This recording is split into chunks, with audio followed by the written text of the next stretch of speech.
The Queen Mary launched in September 1934. She was a little over 1,000 feet long and had accommodations for 2,020 passengers.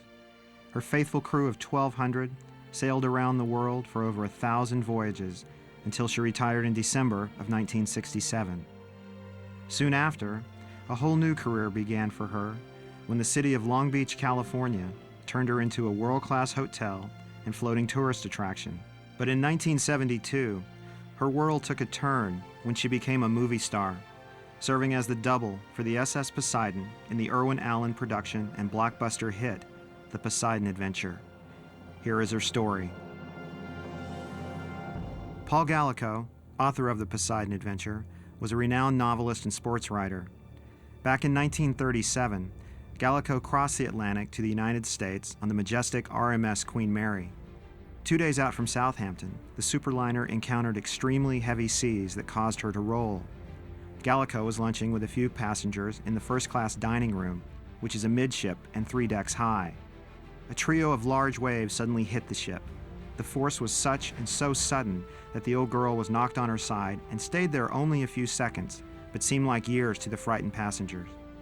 Everything went flying: cutlery, crockery, and waiters' trays with crystal glasses.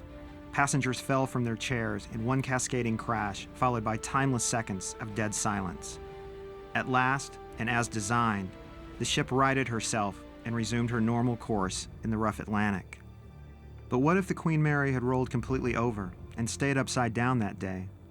30 years later, when Gallico was looking for the subject of a novel, this incident came floating up to his consciousness, and the idea for the Poseidon Adventure was born. The Queen Mary is considered by many to be the greatest and most revered ocean liner ever to sail. She served as the setting and technical advisor for key sequences in the film, directed by Ronald Neame. The celebrated movie maker used historical photographs and plans to recreate large sections of the ship. The sets were accurately built and used for filming scenes, many of which would be turned completely upside down by the rogue tidal wave.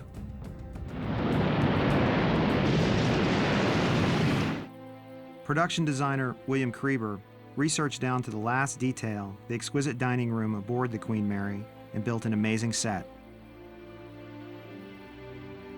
The sun deck was used as a practical set for Mr. Martin's early morning jog. It also served as location for Mr. and Mrs. Rosen's discussion about where their cruise was taking them. These roles were expertly portrayed by Academy Award recipients Red Buttons, Jack Albertson, and Shelley Winters. Hey, it says here there's a package tour to the mountain where Moses received the 10 Commandments. No. When we finally get to Israel, we're gonna stay put, no traveling. Academy Award winner Gene Hackman depicts the outspoken Reverend Scott, who delivers an eye-opening sermon on the sports deck. Pray to that part of God within you. Have the guts to fight for yourself.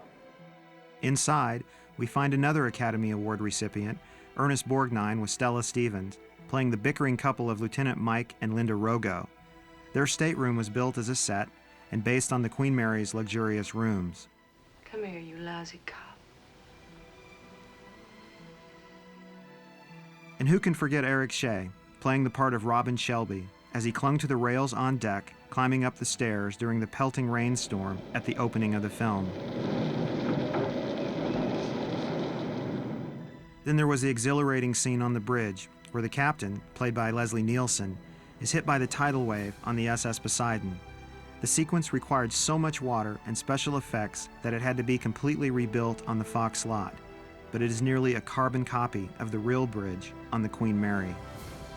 Throughout the ship's public spaces and hallways, you can see the wonderful 1930s deco interiors and architecture.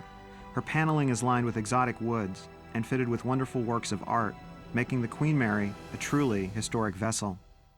As with any luxury liner, first-class amenities are part of the Queen Mary's allure. She maintained a pool, spa, weight room, nursery, and full-service salon. Carol Lindley, who played Nani, and Red Buttons as Mr. Martin, accidentally stumble into the upside-down barber shop. Even though in a race to survive, they manage a joke about a new way of cutting hair. Strap the customer in, push a button, raise him up, flip him over, let his hair hang down, then snip, snip, snip. Queen Mary's engine room was the actual location in the film where the chief engineer worked on repairing the damaged ballast pump. In reality, the massive equipment was used to operate 2 of the 4 steam turbine engines, which provided 160,000 horsepower. Her average cruising speed was 28.5 knots, and she could cross the Atlantic in under 5 days.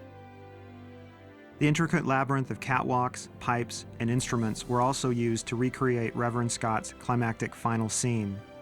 It was also rebuilt, upside down, on the Fox lot with painstaking detail, but was based on the real working power plant of the Queen Mary. The R.M.S. Queen Mary, as the SS Poseidon, was replicated in miniature, measuring 22 feet long, and now lives at the Maritime Museum in San Pedro, California. Poseidon Adventure made history as the highest-grossing disaster film of its time. It accumulated 7 Academy Award nominations and 1 win.